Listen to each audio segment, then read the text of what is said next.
Обследование репродуктивной системы с этого года входит в программу диспансеризации. Как удается реализовать первый опыт, поговорим сегодня в программе «Интервью». Здравствуйте. Я представляю гостя в студии Гузель Ихсанова, заведующая женской консультацией при городской клинической больнице номер 8 города Уфы. Гузель Талгатовна, здравствуйте. Здравствуйте.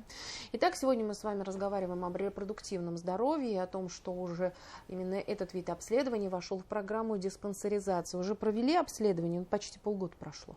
Да, мы уже полгода проводим эту диспансеризацию совместно с терапевтами. Терапевты проводят свою часть, и мы по гинекологии и урологии по оценке репродуктивного здоровья женщин и мужчин.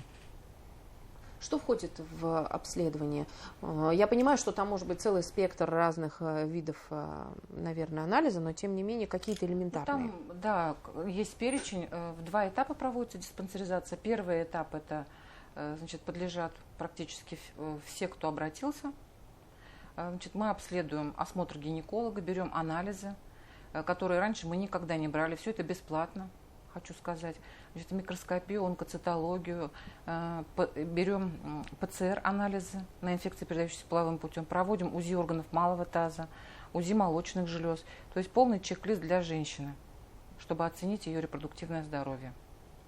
И в будущем, если что-то выявляется, уже участковый акушер-гинеколог переводит женщину на второй этап, где проводится более детальное обследование. Есть возможность записать к узким специалистам, если такая необходимость имеется. Или медико-генетический центр, может быть, генетик, репродуктолог нужен. В зависимости индивидуально от ситуации мы уже смотрим, куда дальше женщину обследовать. Гузель Талгатовна, вот вопрос как специалисту, как вы думаете, почему этот вид обследования включили в диспансеризацию? Вообще нужен ли он, не нужен, может быть, это лишний?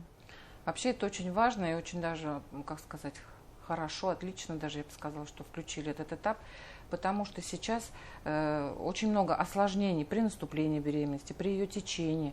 То есть эта диспансеризация направлена на то, чтобы выявить заболевания или состояние у женщин, которые в будущем планируют беременность или уже если беременные, и профилактировать осложнения течения самой беременности, родов, послеродового периода, или факторы риска, которые могут вызвать эти осложнения. Ну и, конечно, основное – это оценить, провести оценку репродуктивных установок у нашей молодежи и мотивировать их на рождение ребенка. Вот сейчас какая, в принципе, у нас репродуктивная картина, да, если можно так сказать, у нас в республике, я имею в виду, насколько здоровы наши молодые люди, люди в возрасте, вот именно в этом направлении? Ну, тут статистика такова, что так же, как и в России, приблизительно 15-17% это тот процент, который приходится на бесплодие того или иного по разным причинам, и который требует именно вмешательств врачей, чтобы помочь этим парам в будущем иметь детей. А кто больше страдает именно заболеваниями в репродуктивной системе, мужчины, женщины? Раньше же бытовало такое мнение у обывателей, что только женщины. Конечно. Да. И мы крутили женщин, обследовали, а партнеры, в общем-то, я, можно сказать, никак не касалось это. Сейчас уже по данным исследований уже давно известно, что и у мужчин, и у женщин в равных процентах, 50/50, встречается патология. Поэтому мужчины обследуются у андрологов, у урологов, женщин, акушер-гинекологов, поэтому тут нельзя такое сказать, что только женщины, только мужчины, именно обоим. Надо лечиться паре, если есть какая-то проблема. Если в паре более 12 месяцев не наступает без контрацепции беременность, то это уже повод обратиться сначала в женскую консультацию, а потом уже дальше к репродуктологам, генетикам и так далее. Ну вот знаете, до парных отношений иногда дело-то, в общем-то, и долго доходит. Иногда и кто-то ищет своего идеального партнера очень долго. Вот как быть в этом плане? Вообще можно как-то предугадать, как сохранить свое здоровье? Есть какие-то профилактические меры? Что можно сделать? Ну, здесь Америку не откроешь, общие такие, рекомендации по здоровому образу жизни. И, конечно, самое важное, у женщин очень короткий век репродуктивный, возраст очень ограничен. Сильно откладывать рождение ребенка на какой-то возраст, пока карьеру делаешь, образование получаешь, наверное, уже сейчас это не актуально на самом деле. Много примеров успешных женщин, которые параллельно в молодом возрасте рожали детей, параллельно делают карьеру, и это не мешает абсолютно. Есть сейчас родители помогают, няни есть в конце концов, выход всегда есть. Сильно откладывать не стоит, потому что у женщины это невосполнимый, резерв, возраст. Возраст против женщины играет, именно в смысле репродукции, в смысле рождения ребенка. А давайте сразу обозначим вот эти рамки. Вы говорите, что у женщины именно репродуктивный возраст небольшой, когда можно родить ребенка. А какие есть вот именно возрастные рамки? Ну, считается, что вот по статистике после 35-38 лет идет значительное снижение вот этих возможностей у женщины. То есть авариальный резерв тоже снижается. Все вот эти возможности именно самой женщине, чтобы наступила спонтанная беременность, и она ее хорошо выносила, родила здорового малыша, ограничится вот этим возрастом до 40 лет. Ну а что делать, например, есть же такая программа, вот сейчас она очень модная, отложенное материнство. Как вы к ней относитесь? Да, стали появляться такие женщины, уж не знаю, радоваться или нет этому. Даже у меня вот была пациентка, которая хотела, какие-то у нее проблемы были, и она хотела в 30 лет, у нее такое желание было, заморозить свои яйцеклетки, чтобы потом когда-нибудь воспользоваться. Потому что в ближайшие, сказала она, 10-15 лет она не планирует рожать. Ну, не знаю, это, наверное, не совсем правильная тенденция, такая тактика. Это исключение, чем правило. Лучше все делать параллельно. Или все-таки сначала родить детей, а потом делать карьеру. Карьеру можно в любом возрасте сделать. А вот детей родить может быть уже поздно. Бог с ней с карьерой. Но ведь здесь есть еще вопрос, нужно же, чтобы нашлись, были родители, была полноценная семья. Да, партнер, партнерша, да, чтобы это тоже понимать. Ну, как вариант вот такой, наверное, только больше ничем не восполнишь. То есть возраст, он все равно, самое основное, как сказать, это возраст против женщины работает. А ЭКО в этом плане спасение?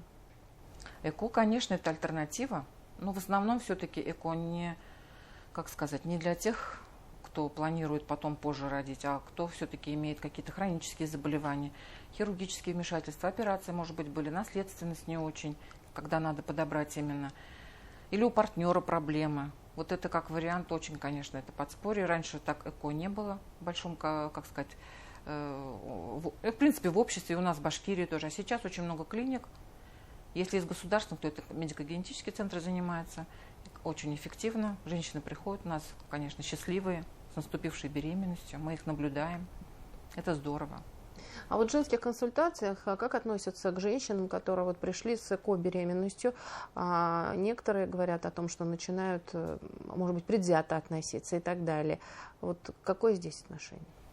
Ну, к женщинам, которые после процедуры ЭКО, наоборот, как сказать, более внимательное отношение даже, потому что они высокой группы риска. Мы их наблюдаем как совместно с узкими специалистами, с клиникой, которая делала ЭКО, в частности. Им чаще приходится консультироваться и в родильном доме у нас заранее. Ну, в общем, мы с ними как с хрустальными обращаемся, как сказать, стараемся максимально, чтобы исход был положительный, и чтобы они родили здорового малыша. Гузель Талгатовна, вот когда я вас спросила о том, что есть ли какие-то профилактические меры, да, как сохранить себя, свое здоровье, вы сказали о том, что все элементарно и просто, здоровый образ жизни и так далее. Вот весь этот стандартный... Правильное питание, да? Да, правильное питание, все это есть.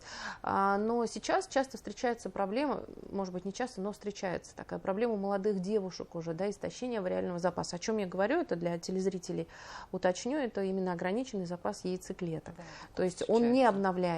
Вот в этом плане, в каком, может быть, с детства нужно наблюдать, может быть, нужно, вот что делать, чтобы избежать, вообще возможно такое?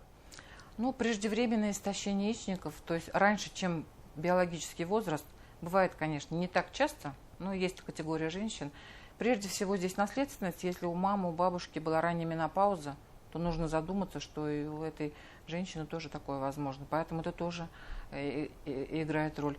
Также, ну, в основном, я уже вам сказала, что истощение авариального запаса – это резервы, вернее, в основном возраст и всякие заболевания гинекологические, оперативные вмешательства. Наследственность, она, наверное, не так много, не такой большой процент, но есть. Ничем не восполнимо это. Никакими таблетками, никаким лечением восполнить это невозможно. Только гормонами, но это только те, кто идут на процедуру ЭКО. Гузель Талгатовна, я понимаю, что вы доктор женский, не мужской, но тем не менее о мужчинах давайте поговорим немного, хотя бы какие-то есть, может быть, какие-то подсказки, советы, что бы вы им сказали для того, чтобы сохранить здоровье. Мужчины тоже хотят стать отцами. Да, мужчины тоже хотят стать отцами. Но тоже профилактический осмотр у уролога, особенно если есть жалобы. И у мужчин тоже считается, что они там до старости могут иметь детей. Это не так. У них тоже есть ограничения. Поэтому, конечно, лучше, если мужчины тоже задумаются до 40-45 лет об этом. Сильно откладывать тоже не стоит на пенсию. Поэтому чем моложе оба партнера, тем лучше, выше шансы родить здорового ребенка и потом в будущем не иметь проблем. Тоже здоровый образ жизни. Ведь вот все вот эти вредные привычки, которые возникают с возрастом, они тоже накладывают отпечаток. Может быть, не в той мере, как у женщин, но у мужчин тоже есть ограничения. Поэтому вовремя обратиться к андрологу, к урологу. И вообще в целом ухаживать за своим здоровьем и вовремя проходить диспансеризацию. Да, это очень важно на самом деле. Держать под контролем свое здоровье, в том числе репродуктивное здоровье.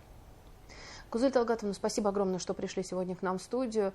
Рассказали о том, что еще раз заострили наше внимание на том, что нужно ухаживать за своим здоровьем, что нужно смотреть в свое будущее и планировать его. Спасибо огромное. Спасибо. Это была программа «Интервью». Спасибо, что были с нами.